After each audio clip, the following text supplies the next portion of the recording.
Hey there! Is today your first time here? Or maybe your first time in a while? If so, maybe you're wondering exactly who we are and what this church is all about. Well, we'd like you to know that we're a group of ordinary people who are on an amazing journey together, following Christ. Our guide is the Bible because it's the divinely inspired Word of God, and it will never take us in the wrong direction. Along the way, we hope you'll see that we are welcoming and spiritually passionate, and that getting to know you is a big deal to us. We know that the road is rough sometimes, but we'll work really hard to bring you practical and relevant messages to equip and encourage you through life's ups and downs. We want you to know that we care about this community, and we believe that it's our job to make it a better place. So no matter who you are or where you've been, we're glad you're here with us today, and we hope that you'll join us on our journey, following Christ and living out His plan for us. So welcome to church.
Lord. Maraming pong salamat, Panginoon. I want us to continue to worship our Lord. Lord, walang hanggan ng iyong biyaya, Panginoon. Lord, ikaw ay sapat sa aming buhay, Panginoon. Maraming pong salamat, Panginoon.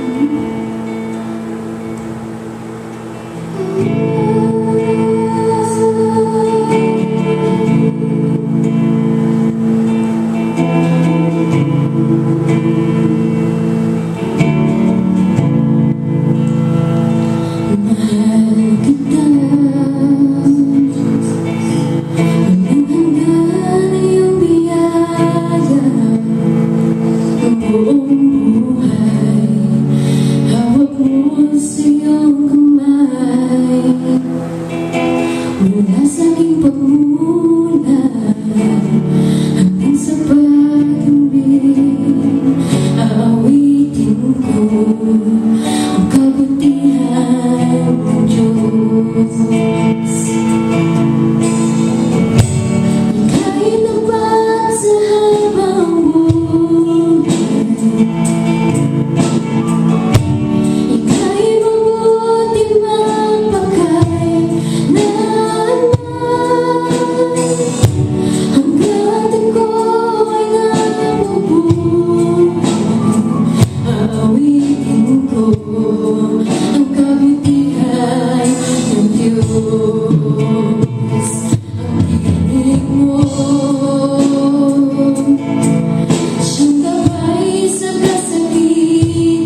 God is good all the time, and all the time, God is good. Hallelujah! Purihin natin ang Diyos na buhay. Tayo po'y manalangin mga kapatid. Panginoon, maraming salamat po sa umagang ito. Salamat po, Panginoon, sa pamamaraan mo. Salamat po sa iyong ginagawa na mabuti sa buhay namin. Sapagkat ang plano mo kami po ay mapabuti, hindi po mapasama. Salamat po, Panginoon, sa mga sandaling ito, ang aking mga kapatidan na nakikinig, nanunood, Panginoon, sa YouTube channel po na Jesus the Blessed Savior Fellowship. Hindi po aksidente na ngayon po ay nakikinig sila, nanunood. Meron po kayong ipapakita at ipapahayag, Panginoon, sa kanilang mga buhay, sa kapangyarihan ng Espiritu Santo na sa po namin inaasahan at pinagtitiwalaan. Salamat po sapagkat sasamahan niyo muli kami, bibigyan po kami ng sapat na karunungan upang maunawaan po namin ang iyong mga salita. Sa pangalan ng Jesus, Amen. Amen. Praise the Lord. At bago po magsimula mga kapatid, nais ko pong batiin ang mga dakilang nanay ng Happy Mother's Day. Si Pastora Evelyn Cotanda, ang kanyang mga anak, si Charissa, si Rhea, na bilang mga ina na rin, at ang aking asawa na si Benny, ang aking nanay, at yung ibang mga nanay, Sister Piope, Grace, Lerma, si Raquel, Ate Maret, at sino pa ba ang mga nanay natin, si Marie, kung meron man ako hindi mabanggit, ay Happy Mother's Day bilang mga dakilang mga ina na siya po nagtaguyod sa ating mga anak. Hindi po mapapantayan yung kabutihan ng ating mga magulang. Kaya tumanaw tayo ng utang na loob sapagkat ginawa sila ng Diyos na bilang instrumento upang tayo ay pangalagaan, arugain, at upang binigyan tayo ng pagkakataon ng Diyos na masilayan natin kung kagandahan ng dilikha ng Diyos. Kung wala ang ating mga ina, kung wala ang ating mga nanay, wala tayo sa ibabaw ng mundo. Kaya malaki yung utang ng loob natin sa ating mga ina. Kaya parangalan natin, ibigin natin, mahalin natin ang ating mga magulang, respeto natin sapagkat ilan naman po ang maibibigay natin bilang mga anak. Igalang natin sapagkat yun po yung utos na may kalakip na pangako. Honor your parents, your mother, yung mga magulang sapagkat ang sabi doon, lalawag yung buhay, hahabang yung buhay at ikaw ay pagpapalay. Totoo yun mga kapatid, hindi po magbabago ang salita ng Diyos. Kapag ipinakita natin yung respeto natin sa ating mga magulang, sa ating mga ina, mapapagalak, mabigyang lugod natin at kagalakan ng kanilang mga puso. Napakalaking blessing yun bilang sa mga ina, bilang sa isang mga ina at sa mga magulang. Kaya mga anak, tingnan natin kung gaano kahalaga ang ating mga magulang. Huwag nating baliwalain. Ang maibibigay lang natin sa Kanya yung ating respect, pagrespeto sa kanila at paggalang. At ang pagpapala ng Diyos, darating sa ating mga buhay. Amen? Praise the Lord. Hallelujah. Ang topic ko po ngayon, the source of our sufficiency. Ang sabi po sa Bible, sa 2 Corinthians chapter 3, verse 5 to 6, sabi po sa English Standard Version, not that we are the sufficient in ourselves to claim anything as coming from us, but our sufficiency is from God, who has made us sufficient to be ministers of the new covenant, not of the letter, but the Spirit. For the letter kills, but the Spirit gives life. Kung sa aming sarili lamang ay wala kaming kakayahan gawin ito, subalit ang aming kakayahan ay kaloob ng Diyos. Binigyan niya kami ng kakayahang maging lingkod ng bagong tipan, isang kasunduang hindi nababatay sa kautusang nakasulat kundi sa Espiritu, sapagkat ang kautusang nakasulat ay nagdudulot ng kamatayan, ngunit ang Espiritu ay nagbibigay ng buhay. May dalawang bagay po na nais pong ipakita po ni Pablo dito po sa ating binasa. Una po, God wants us to realize that we are not the source of anything. Pangalawa po, God wants us to understand that He is the source of everything. Una po mga kapatid, God wants us to realize that we are not the source of anything. Nais pong ipabatid sa atin ng Panginoon Nais ng Panginoon na malaman natin, nais pong ibigay sa atin ang katotohanan na hindi po tayo naririto sa pamamagitan at pamamaraan natin. Hindi tayo nagkaroon ng mga bagay na naririto sa ibabaw ng lupa, hindi dahil sa atin. In other words, hindi ka source ng anumang bagay sa ibabaw ng lupa. Ipinapaalam lang ng Panginoon, maging sa pamumuhay ng pananampalataya o pamumuhay sa ibabaw ng lupang ito. Hindi masama na maging edukado ka, hindi masama na maging negosyante ka, hindi masama na maging mayaman ka, di ba? Hindi masama na maging matalino ka, hindi masama na ma-accomplish mo ang lahat ng bagay. Amen? Sapagkat dito sa lupa, ang standard, no pain, no gain. Time is gold. Kaya lahat ng tao nagmamadali upang maging matagumpay, maging successful sa kanilang mga buhay. Walang masama. Pero my dear brother and sister in Christ, ang nagiging problema kapag dumating sa punto na angkinin na natin yung mga bagay na meron tayo dahil sa ating pong performance, dahil sa ating pong kasipagan, dahil sa ating mga ginawa. My dear brother and sister in Christ, meron pong danger doon. Maaaring kalimutan natin ang Diyos. Na ang Diyos pala ang lahat ng bagay na ginawa ito para i-bless ka at pagpalain ka. Amen? Meron pong pinagulan.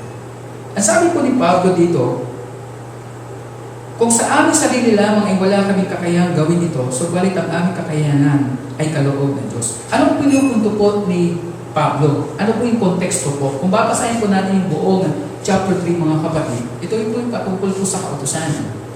No? Ang kautusan po ay nasulat po sa tapyas ng bato. At doon po nasulat yung kautusan na ibinigay ng Diyos kay Moises. Amen? Pero, no, yung pagsunod sa Diyos at pananampalataya sa Panginoon ay hindi po nababagay sa kautusan, kundi sa Espiritu ng Diyos. Kahanga-hanga at kamangha-mangha ang mga ginawa ng mga disciple at ng mga lahat ng mga propeta ng nakaraan. Maging sa panahon natin. Sapagkat bakit? Nakabatay sila at nakadepende sa kapangyarihan ng Espiritu Santo. Kaya ngayon po yung sabi ni Prophet Joel chapter 2, na sa mga huling panahon, ibubuhos ko ang aking Espiritu sa lahat ng laman. Ang bata, matanda, makakakita ng propesiya, makakapanaginip. Di ba? Yun ang dahilan. At tayo mapalad ngayon, sapagkat ang Espiritu Santo ay binuhos sa atin, hindi sa pamamagitan ng pamamaraan mo. Di ba? Hindi sa pamamaraan ng iyong kalakasan, kundi ito ay nagmumula sa Diyos. Nais ko lang ipakita ng Panginoon sa ating mga kapatid ng katotohanan, sapagkat ang katotohanan ang siya kung magpapalaya. Madalas, ang kaisipan ng tao, para ako ipagpalain ng Diyos, para ako kalugdan ng Diyos, para ako magkamit ng buhay na walang hanggan, gagawa ko ng mabuti, magiging mabait ako, magiging matulungin ako, gagawin ko to para malugod ng Diyos sa akin. Yes, yung po yung natural mind ng tao, sapagkat tayo po ay nakadesign dito sa corrupt nature. Yung ating pong iniisip ay sarili natin, pamamaraan natin, ano yung gagawin ko, diba? Ganun po yung pamamaraan, ganun po yung pag-iisip natin. Pero sabi sa Isaiah chapter 55, verse 8 to 9, ang aking kaisipan, sabi ng Diyos, ay hindi yung kaisipan. Ang aking pamamaraan ay hindi yung pamamaraan, sabi ng Panginoon. Kung gaano kalayo ang langit sa lupa, diba? Ay ganun kalayo yung aking kaisipan sa kaisipan. Ano ba yung kaisipan ng Diyos? Ano ba yung nais ng Diyos ipakita sa atin, mga kapatid? Ayaw ng Panginoon na tayo po yung magmalaki sa sarili natin. Ayaw ng Diyos na mangyari yung nangyari kay Lucifer sa langit. Na dumating yung pride, dumating yung pagmamalaki, na akala niya galing at nagmula sa kanya yung kaningningan niya, yung kagalingan niyang mag-worship, yung kagalingan niyang tumutog, di ba? Dahil siya hinahanga ng mga anghel. Pero dumating sa punto na dahil sa pride, dahil sa kanyang kayabangan, No? Naisip niya, agawin niya na yung trono ng Diyos. Ayaw ng Diyos na mangyari ang gano'n bagay sa kanyang mga nilikha. At tayo po ay special na nilikha ng Diyos. Kaya naiinggit nga sa atin si Lucifer, si Satan. Sapagkat 1/3 of heaven, no, ay nawala. Ibinagsak dito sa lupa. At wala na pong natirang sasamba. At ang pinalit na worshiper ay ang tao. Tayo po ngayon ang mga worshipers ngayon. Tayo po yung nananambahan na sa harapan ng ating Diyos na buhay. Amen?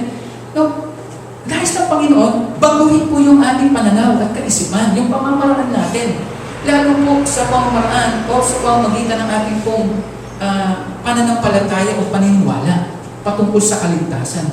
Mga kapatid, hindi po nakabatay, we do not have anything resources that can save a soul, transform a life, or cause the Lord's church to be edified. No? Hindi po sa pamamagitan natin kung bakit nagbabago ang tao, kung bakit nagkakaroon ng kaligtasan ng kanilang kaluluwa, hindi sa pamamagitan ng mga pastor o leader kung bakit tumatakal ang simbahan. Tanggalin po natin yung ganung pananaw at kaisipan. Kasi bakit? Maaaring yung glory, no, ay mapalipay sa atin. Yung glory na dapat sa Diyos, yung kaluwalhatian na ibibigay dapat natin sa Diyos, ay napupunta sa atin. Ang galing mo naman, pastor. Ang galing mo naman, leader. Ang galing mo mag-preach. Ang galing mo mangaral. Ang dami na nakikinig sa iyo. Diba? Napaka-danger kapag ganun po yung laging nakikinig, napapakinggan natin. My dear brothers and sisters, guys, lagi po tayong babalik. Amen? Na hindi tayo mismo yung source kung bakit ka nagtagumpay. Hindi ka source kung bakit ka lumago yung simbahan. Hindi ikaw ang source kung bakit naabot ito si sister, si brother. Hindi ka source ng kagalingan ni brother and sister. Hindi ikaw. Nais ng Panginoon, hindi tayo ang nag-create ng kaligtasan. Hindi tayo nag-i-invento ng kaligtasan. Hindi tayo gumagawa ng kaligtasan natin, kundi ang ating Diyos. Malaman natin yung kalooban ng Panginoon. Ano ba yung kalooban ng Panginoon? Kung babasahin natin sa John chapter 6 verse 40, sabi dito, sapagkat ito ang kalooban ng aking Ama. Ano ba yung kalooban ng ating Ama? Ang dami pumapasok sa ating kalooban. Ito ang kalooban ng Ama, ganito, ganyan. Pero ito po talaga yung kalooban ng Ama. Ano po daw? Ang lahat ng kumikilala at sumasampalataya sa Anak ay magkakaroon ng buhay na walang hanggan at sila'y muli kong bubuhayin sa huling araw. Ano daw yung kalooban ng Ama? Ano daw yung nais ng Ama? Ang sino mang kumikilala at sumasampalataya sa Anak. Sino daw yung Anak? Walang iba kundi ang kanyang anak na si Jesus. Yun ang ultimatong kalooban ng Ama. That is the will of the Father. Hindi anumang bagay na ginagawa ng tao, yung mga programa ginagawa ng tao. Hindi. Ang kalooban ng Ama, walang iba kundi ang kanyang anak na si Jesus. Amen. Salamat sa Panginoon sapagkat binigyan niya tayo ng oportunidad na maglingkod sa Panginoon. Binigyan tayo ng Diyos na mangaral, ng salita ng Diyos, ng kaloob na mangaral. Binigyan tayo ng Diyos ng gifts of healing, gifts of discernment, gift of faith. Amen. Salamat sa biyaya ng Diyos sapagkat alam natin galing sa Kanya to. Pero kung aangkinin po natin ito, mga kapatid, maaari tayong mahulog sa pride, maaari tayong mahulog sa kayabangan. At ang kaluwalhatian na dapat ibibigay sa Diyos sa atin na napupunta. Amen? So, God wants us to realize that we are not the source of anything. Yes, meron kang talino, magaling ka, di ba? Matalino ka sa negosyo, di ba? Marami kang ari-arian, di ba? Kaya nga, kapag ang tao ay nakarely sa mga bagay na ginagawa niya, mapagmalaki siya. Di ba? Bakit eh? Ganito ako eh. Hoy, lagi ako masipag ako. Di ba? Meron ako maraming lupa't bahay, nakapagtapos ako ng ganito, degree holder ako. Di ba? Ang lagi mong naririnig, yung kanyang sariling pagmamalaki. Di ba? But my dear brother and sister in Christ, dapat makita natin na mayroong pinagmulan ng lahat ng bagay, hindi tayo. At ito po ay dapat maiwasan natin. Mahal tayo ng Diyos, nais ng Diyos na makita natin yung katotohanan upang tayo yung makalaya. Walang ibang kalooban ng Ama, kundi ang kanyang anak. Tanggapin mo siya. Paniwalaan mo siya. Hindi dahil ikaw ay mapagbigay, galante sa simbahan, di ba? Yes, hindi masama na ikaw ay mapagbigay sa simbahan, hindi masama na nagtatize ka, nag-offering ka. But my dear brothers and sisters in Christ, this is the ultimate the will of the Father. Hindi ito mismo yung kalooban ng Ama. Hindi dahil ikaw ay religyoso, nananalangin ka 24 hours, nagpapasting ka, nag-aayuno ka, di ba? Mga kapatid, hindi po yun. Hindi porket ikaw ay nagbabasa ng Bible, alam mo yung kautusan ni Moises, kautusan ng Diyos. Amen. Tandaan natin mga kapatid, ang mga Pariseo, Sadduceo, ganun po yung ginagawa. Pini-perfect nila yun. Maging tithes and offering, no? Yung mga kautusan, paghuhugas ng kamay, bago ka kumain, lahat. Ang napakaraming law, batas, pero ang sabi doon mga kapatid, ang sulat daw ay nakakamatay. Yung kautusan ay dulot ikamatayan. Nawawala yung ating relasyon sa Panginoon. Ang napakahalaga sa Diyos ay hindi programa ng tao, kundi relasyon sa Diyos. Hindi yung legalistic, hindi Buddhist and Buddha. Tandaan natin mga kapatid, hindi po nakabatay kung ano yung ginawa mo. Hindi nakabatay sa performance mo. Hindi nakabatay sa kagalingan mo. Diba, mga kapatid? It is not a matter of achieving. It is a matter of receiving. Ang sabi po sa Romans chapter 5, verse 17, for if, because of one man's trespass, death reigned through that one man, much more will those who receive the abundance of grace and free gift of righteousness reign in life through the one man, Jesus Christ. Sabi sa Tagalog, sapagkat kung paano sa pagsuway ng isa ay naghari ang kamatayan sa pamamagitan ng isa, ang tumanggap ng kasaganaan ng biyaya at kaloob ng pagiging matuwid ay lalo pang maghahari sa buhay sa pamamagitan ng isa, walang iba kundi si Yesu Cristo. May dear brothers and sisters in Christ, na alam natin si Adan ay nagkasala sa harapan ng Diyos. Nagkulang, nagkamali. At kung bakit tayo ay namana natin yung kasalanan doon. Ang sabi sa Romans chapter 3, verse 23. Diba? And Romans chapter 6, verse 23, the wages of sin is death. Kung bakit tayo nasa-separate sa Panginoon? Because of sin of Adam. Dahil sa kasalanan ni Adam, ni Eva at Adan. But my dear brothers and sisters, this is the good news. Sabi niya, dumating si Jesus upang, sabi doon, much more will those who receive the abundance of grace, upang matanggap natin yung kasaganaan ng biyaya ng Diyos at kaloob ng katwiran ng Diyos. Hindi sa iyong pamamaraan. It's not about your achieving. It's not about your performance. It is about of receiving. Ito po yung tinanggap natin. Binigay sa atin ng Panginoon. Yung nais ng Panginoon, yung abundance of grace at yung gifts of righteousness na nais ibigay po sa atin ng Panginoon. Nais po ng ipaunawa sa atin ng Diyos sa atin. Na ngayon, sa ilalim po ng bagong kasunduan in the new covenant, we are under the grace. Sa kanyang biyaya, hindi ka karapat-dapat pero minarapat ka ng Diyos. Hindi mo ginawa, pero siya na mismo yung gumawa. Unearned, undeserved, unmerited favor. Wala na tayong hanap-hanapin niya. Hanap-hanapin pa. Tinodo na ng Ama yung kaligtasan para sa ikaliligtas ng bawat isa. Siya na mismo yung gumawa, mga kapatid. Ang sabi po sa John chapter 19 verse 30, when Jesus had received the sour wine, He said, it is finished. And He bowed His head and gave us His spirit. Sabi niya, bakapos tanggapin niya yung maasim na suka, yung wine. Maasim na alak. Ang sabi niya, it is finished. Naganap na, natupad na, it's over. At siya po ay nalagutan ng hininga. My dear brother and sister in Christ, tinapos niya ang lahat ng bagay na hindi kaya ng tao. It's over, sabi niya, tapos na, naganap na. At pagkatapos nun, siya po ay umupo sa kanan ng trono ng Diyos. At siya po ay nagpahinga. Hindi na po siya bumaba.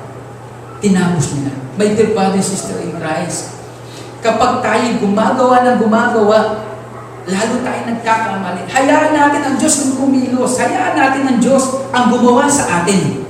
Hindi tayo. Maaari tayo mapagod, maaari tayo ma-depress, maaari tayo ma-disappoint dahil sa sipag mo, dahil sa pagtsatsaga mo, dahil sa pagpupuyat mo, napapagod ka na. Amen? Hayaan natin ang Diyos ang magbigay, mag-supply ng Espiritu. Ang nais ng Panginoon ay relationship. Intimacy, katulad ng mag-asawa. Kahit hindi mag-usap yan, mag-asawa pa rin yan. Amen, may relasyon pa rin sila. Amen, hindi galit ang Diyos kung hindi ka nakakapag-pray ng maayos. Hindi galit ang Diyos kapag hindi ka nakakapag-pray.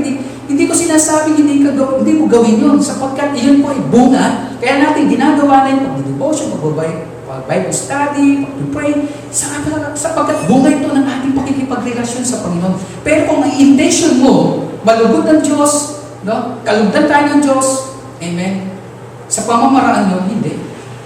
Kinalugdan ka na ng Panginoon. Wala nang pinaniwalaan mo, tinanggap mo, yung tapos na ginawa ni Jesus doon sa krus ng Kalbaryo 2,000 years ago. My dear brother and sister in Christ, tinapos niya na yung kabigatan ng ating pong pasan-pasan. Kaya sa Matthew chapter 11 verse 28, lumapit kayong lahat na napapagal at nabibigatan sa inyong pasanin at kayo'y aking pagpapahingay. Ang konteksto po ng verse na ito, yung kautusan, yung law. Sapagkat pinapasan ng mga Pariseo sa Saduceo, yung kautusan na nahihirapan ng mga bayan ng Diyos. At ang sabi ng Panginoon, lumapit kayo. Sabi ni Jesus, lumapit kayo sa akin. Sapagkat bakit? Makakatagpo tayo ng kapahingan sapagkat siya mismo ang papasan nun yung ating kabigatan, yung ating kasalanan, yung ating karamdaman, yung ating kahinaan, yung ating inadequacy, yung ating mga disqualification. Siya po yung magdadala at dinala niya po doon sa krus ng Kalbaryo. At sabi niya, it is over. Tapos na. Tinapos ko na ang iyong paghihirap. Kaya ang kailangan natin mga kapatid, ma-realize natin, ma-recognize natin, malaman natin, hindi tayo source ng ating hindi tayo source ng ating kaligtasan. Hindi tayo gumagawa ng kaligtasan. Sabi nga sa Ephesians chapter 2, verse 8, no, by His grace, no, through faith. Kung bakit tayo naligtas, hindi sa mabubuting gawa. Amen po ba? Kinalulugod ka ng Diyos dahil pinaniniwala mo ang kanyang ginawa sa krus ng Kalbaryo. Kaya nga, in Romans chapter 5, verse 1, kung babasahin po natin mga kapatid, ang sabi po dito, kaya yamang tayo inaring ganap sa pamamagitan ng pananampalataya, meron na tayong kapayapaan sa Diyos sa pamamagitan ng ating Panginoong Kristo. Verse 2, sa pamamagitan niya, nakalapit tayong sa biyaya na ito na ating pinaninindigan at nagagalak tayo sa pag-asa sa kaluwalhatian ng Diyos. Verse 5, at hindi tayo binibigo ng pag-asa sapagkat ang pag-ibig ng Diyos ay ibinuhos sa ating mga puso sa pamamagitan ng Espiritu Santo na ibinigay sa atin. Verse 6, sapagkat kung tayo mahina pa, sa tamang panahon si Kristo ay namatay para sa masasama. Verse 8, subalit pinatutunayan ng Diyos ang kanyang pag-ibig sa atin na noon tayo mga makasalanan pa, si Kristo ay namatay para sa atin. Lalo pa nga, ngayon itinuturing na tayong ganap sa pamamagitan ng kanyang dugo, ay maliligtas tayo sa galit ng Diyos sa pamamagitan niya. Sapagkat kung noong tayo mga kaaway ay pinagkasundo tayo ng Diyos sa pamamagitan ng kamatayan sa kanyang anak. Amen? Mga kapatid, kinalugdan tayo because of your faith. Dahil pinaniwalaan mo yung tapos na ginawa ni Jesus sa krus ng Kalbaryo, kinalugdan tayo kahit na tayo makasalanan pa noong namatay siya sa ating kalagitnaan. Na dati tayo ay kaaway ng Diyos dahil sa dugo ni Jesus, pinagkasundo tayo, nagkaroon ng reconciliation because of His blood. The blood of the Lamb, the blood of Jesus. Yung po'y nais kong ipakita ng ating Panginoon, mga kapatid. Kaya bilang tayo ay tagasunod at mananampalataya, gusto ng Panginoon baguhin ang ating kaisipan, pananaw, upang hindi tayo mabigatan. Nakikita ng Diyos ang kabigatan natin, nakikita ng Diyos yung striving natin. Gumagapang na tayo. Ang daming mga Kristiyano na nahihirapan. Hanggang dumating sa nababackslide na kasi nahihirapan na siya sumunod. Nakokondem na siya sa sarili niya. Dahil bakit? Hindi niya kaya. Wala talaga tayong kakayanan upang maging banal, maging holy. Wala tayong kakayanan na maging mabuti at mabait. Wala tayong kakayanan na maligtas. Kundi mga kapatid, it's not about achieving. It is about receiving. Ito po ay hindi patungkol sa performance yung ginagawa natin. Kundi ito ay patungkol sa ating pong pagtanggap sa ginawa ni Jesus. Doon sa biyaya niya, yung masaganang biyaya na ginawa niya doon sa krus ng Kalbaryo. Hindi mo kaya iligtas ang iyong sarili sapagkat hindi ikaw ang source ng iyong kaligtasan, kundi meron.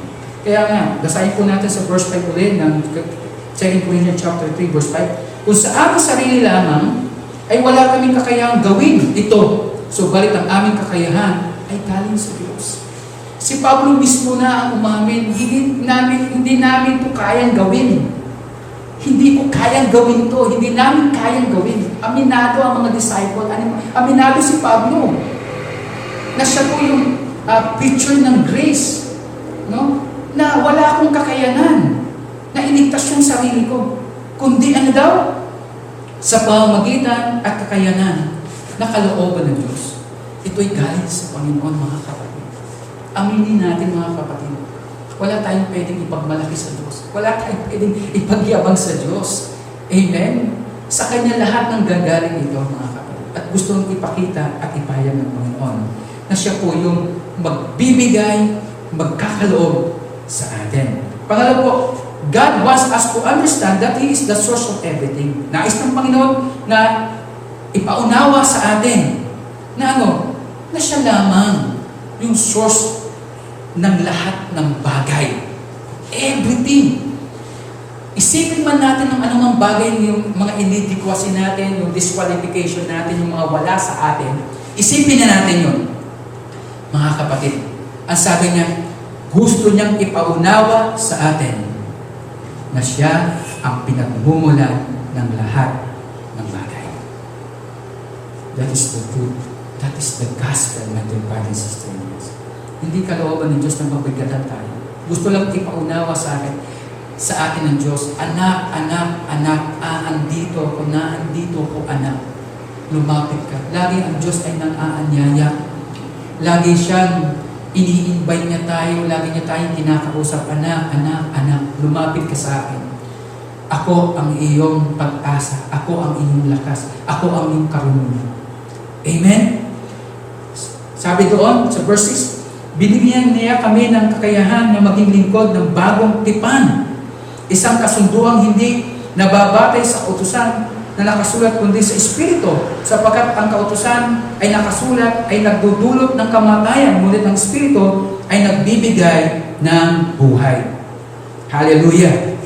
Ngayon, ipinagkatiwala ang ministeryo ng bagong tipan, the New Covenant. At ano ba yung New Covenant? Pag sinabing New Covenant, yung bagong kasunduan, ito ay nasa ilalim ng pamamahala ni Jesus. It's all about Jesus. It is all about the finished work of Jesus Christ on the cross. No? Hindi sa pamamagitan natin, sa pamamagitan ni Jesus. Amen? At yun, ipinakita dito ni Pablo, no? Yung kautusan ay dulot ay kamatayan. Kasi bakit, mga kapatid? Ang sabi ni James, no?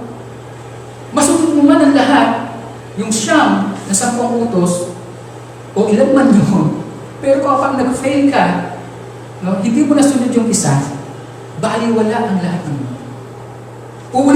Ulitin mo lang yun, hanggang dumating yung kautasan, ay magiging dahilan ng disappointment. At napokondem ka na sa sarili mo, ano ba to? Hindi na ako magbago, ang hirap magbago, hindi ko magawa itong bagay na gusto kong gawin to, na maging mabuti ako, maging mabait. Lalo kang nahihirapan kasi by your own effort, by your own strength. Hindi, mga kapatid, ang dating ng kautusan ay condemnation. At ang condemnation, ang root ng condemnation Yung root ng kamatayan ay condemnation. At ang kautusan, yung titik, sabi niya, ay pumapatay. Pero ang gusto ng Panginoon, yung espiritu ng kalayaan sa pamamagitan ng iyong pagtangkap kay Jesus, sa paniniwala mo kay Jesus, pananampalataya mo kay Jesus, pagtitiwala mo kay Jesus, mga kapatid, yun ang dahilan kung bakit ka lumalaya. Yung kalayaan sa espiritu. Romans chapter 8. No, therefore, ang sino mang na kay Kristo ay wala na sa kahabulan. No condemnation in Christ. Diba? Kay Kristo, hindi sa sarili mo, hindi sa doktrina mo, hindi sa ginagawa mo, kundi kay Jesus, kay Jesus, kay Jesus. Amen? Kaya mga kapatid, ito po yung mabuting balita na gusto ng Panginoon iparating sa atin. Huwag ka mag-alala kung kulang ang iyong pananampalataya. Kasi hindi pa ganun po, pastor, yung pananampalataya ko. Tandaan natin mga kapatid, hindi naman hinahangad ng Diyos na magkaroon agad ng malaking pananampalataya. Ang sabi ng Bible, ang sabi ng Jesus, meron lang daw tayo na pananampalataya na kasing liit ng butil ng mustasa ang pananampalataya. Marami ng supernatural na mangyayari. Mapapalipat natin ang bundok sa akberan, bundok. Anong bundok na yung problema? Ano bang problema? Bundok ng problema na dinaraanan natin. Bundok ng COVID-19, bundok ng depression, anxieties, lahat. Because of your faith. Maliit na bustas ang pananampalataya. Mapapaalis mo kung ano bang problema nito. May kalayaan. Kapatid, huwag ka mag-alala. Sapagkat bakit? Ang Hebrews chapter 12 verse 2, ituon natin ang ating paningin kay Jesus na siyang pinagmumula ng kabuuan ng ating pananampalataya. Dahil sa kagalakang naghihintay sa Kanya, hindi niya ikinaya ang mamatay sa krus at siya ngayon ay nakaupo sa kanan ng trono ng Diyos. Tignan niyo, siya yung pinagmulan at kabuuan ng ating pananampalataya. Mga kapatid, siya po yung magpupuno, magpuprovide ng iyong pananampalataya at pananampalataya natin. Amen? Sapagkat siya po yung nag-akda, gumawa, di ba, ng ating pananampalataya. Ito'y kaloob ng Diyos sa pamamagitan ng kanyang mga salita. In Romans 10:17, sa pamamagitan ng pakikinig ng salita ni Kristo. Sa salita ni Kristo, dumating ang pananampalataya. Hindi mismo sa atin itong pananampalataya ito. Ito'y biyaya ng Diyos, nagmumula sa Diyos sapagkat tayo iniibig ng Diyos. Pupunuin tayo ng Diyos ng pananampalataya. Ituon lang natin ang ating paningin sa Kanya at ibibigyan niya tayo ng pananampalataya. Amen? Huwag kang mag-alala kung kulang pa tayo sa kaalaman.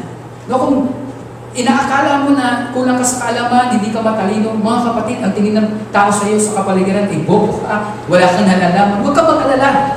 Bakit? Ang sabi po sa James, sa Santiago, ngunit kung ang sino man sa inyo ay kulang sa karunungan, humingi siya sa Diyos at siya'y bibigyan, sapagkat ang Diyos ay nagbibigay ng sagana at hindi nanunumba. Mga kapatid, huwag ka mag-alala kung kulang ang iyong karunungan, yung pangunawa mo. Ang sabi niya, humingi ka sa Diyos.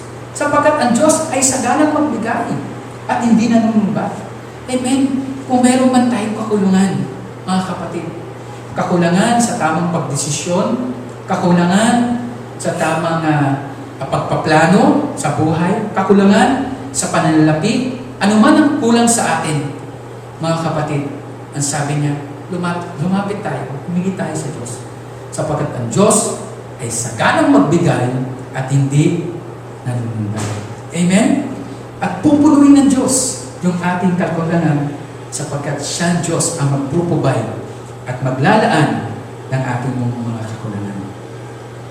Huwag kang mag-alala kung hindi ka marunong manalangin. Kasi bakit? Maraming nagbabager, maraming pong ayaw ng manalangin. Kasi bakit? Hindi daw sila marunong manalangin. Mga kapatid, huwag tayong mag-alala kung hindi tayo marunong manalangin. Ang sabi sa Romans chapter 8, verse 26, ganyan din naman, tinutulungan tayo ng Espiritu sa ating kahinaan.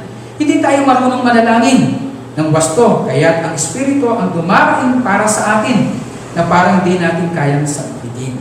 Mga kapatid, ang importante sa panalangin ay yung pagtulong ng Espiritu Santo. Hindi tayo marunong manalangin, mga kapatid. Pero dahil ang Espiritu Santo ay nasa atin. Siya po yung magtuturo. Siya po yung mag-i-intercede sa atin. Siya yung magbibigay sa atin ng lakas kapag tayo nanghihina. Huwag kang mag-worry dahil di ka marunong mag-pray. Ito lang alam mo pray, mga kapatid. Dahil tinanggap mo si Jesus, magkakaroon ng malayang pananalangin sapagkat ang Espiritu ay nagtuturo sa iyo. Huwag kang mabahala. Huwag kang matakot. Amen? Sapagkat ang Diyos ay nakikinig sa simpleng panalangin na nagmumula sa puso. Amen po ba? Kaya, nais ng Panginoon na tayo ay magtagumpay. Nais ng Panginoon na tayo po ay maghari. Maghari ang kanyang kalooban sa atin. Huwag natin i-allow yung masasamang bagay na gawa at likha ng kaaway. I-rebuke natin, i-renounce natin yung alam natin na hindi galing sa Diyos, mga kapatid. Sapagkat bakit? Yung kalakasan natin hindi nanggagaling kung anumang sitwasyon natin. Amen? Ang kalakasan natin ay nanggagaling sa Panginoon. In Philippians chapter 4 verse 13, no? Sabi doon, ang ating kalakasan, no, at tagumpay ay nanggagaling sa kalakasan ng ating Panginoon Jesus. Kaya, ang dapat natin gawin, mga kapatid, simple lamang. Iwan natin yung sarili natin, yung ating kakayanan, yung ating kalakasan. Lumapit tayo sa Panginoon. Isuko natin ang ating sarili. Sabihin natin sa Panginoon, Lord, wala akong kaya. Ikaw po ang lahat ng bagay sa buhay. At ang kapuluan ng Espiritu ng pagkaunawa sa kanyang kalooban ay darating sa atin. Mga kapatid, duwais ng Panginoon, ibigay natin ang sarili natin. Huwag tayong umasa sa flesh. No? Hindi natin maaasahan ang ating flesh sapagkat kung magtitiwala tayo dito, ang dulot ng ito ay dismaya. Madidismaya lang tayo, madidisappoint tayo. No confidence in the flesh. Wala tayong maaasahan sa katawan, sa flesh na ito. Sapagkat ito ay corrupt. Amen? Ito ay bankrupt.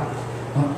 May bankruptcy. Meron talagang hindi natin maaasahan ito.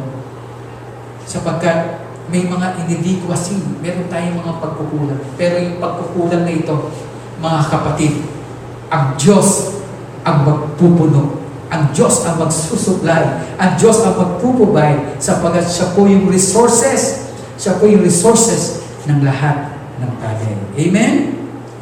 Ang Diyos lamang ang may self-sufficient na dapat natin asahan at pagtiwalaan. Mga kapatid, kung dumadating man tayo sa Canaan, sabi po sa 2 Corinthians chapter 12 verse 9, but He said to me, sabi ni Jesus, my grace is sufficient for you, for my power is made perfect in weakness. Ang aking grasya ay sapat sa iyong kahinaan. Amen? Therefore, I will boast all more gladly of my weakness so that the power of Christ may be rest upon me. Kung kailan ka mahina, doon ka naman malakas. Mga kapatid, kung nakakaramdam ka man ng kahinaan, ng emptiness, ito yung panahon na isuko po natin sa Diyos. Makita natin na we are not the source of anything. God wants us to realize na hindi tayo ang pinagmumulan ng anumang bagay. Amen? God wants us to understand that He is the source of everything. Ang Diyos ang source, pinagmumulan ng anumang bagay sa environment nito. Mga kapatid, anumang mga bagay na ito, nagpapahina sa iyo, nagpapalungkot sa iyo, nagbibigay sa iyo ng dismaya, disappointment, ang Diyos po ang magpupuno nito. Sapagkat mas maganda na walang laman ang ating kalooban.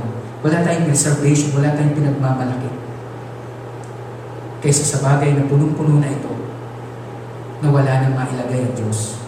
Nais ng Panginoon na i-empty natin yung sarili natin upang ang Diyos ang magpuno ng mga bagay na wala tayo.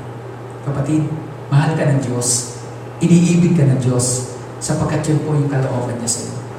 Ano man ang pagkukulang natin, ang Diyos ang magpupuno nito. Ang kaligtasan ay galing sa Diyos, hindi sa atin, hindi sa pamamaraan natin. Mahal ka ng Diyos. Ayaw ng Diyos na ikaw ay mabigatan. Gusto ng Diyos na ikaw ay magaanan. Nais ng Diyos ay makapasok tayo sa kanyang kapahinaan. Nais ng Diyos na tayo ay magkaroon ng kapahingahan sa piling niya. Paano tayo magkakaroon ng kapahingahan kung ang ating kaisipan ay nakalagay lamang sa ating kaisipan? Ilagay natin ang ating kaisipan sa kaisipan ng Diyos. Ilagay natin ang ating pamamaraan sa pamamaraan ng Diyos. Sapagkat ang Diyos ang kikilos sa buhay natin at magiging magaan, magiging masaya ang ating buhay at matagumpay sapagkat ito ang kalooban ng Diyos. Amen? God bless you all, my dear brothers and sisters in Christ. Tayo po'y manalangin. Panginoon, maraming salamat po sa umaming ito. Ang iyong kalayaan, ang iyong kaligtasan, ang iyong kagalingan, ang iyong kapayapaan, Lord, ang iyong kapangyarihan, Panginoon, ang kalusugan, ang karunungan, ang kaalaman, ang kaligtasan, Lord, ay nasa iyo. Inaangkin po namin na ibubuhos mo po sa bawat isa sa amin. Thank you, Lord, for your anointing. Thank you, Lord, for your spirit. Thank you because of your blood. We are set as free from the curse of the law. Salamat po, Panginoon, sa iyong pagmamahal at pag-ibig. Ikaw po ang aming pong kalakasan at kaligtasan. Magpakailanman sa pangalan ni Jesus. Amen.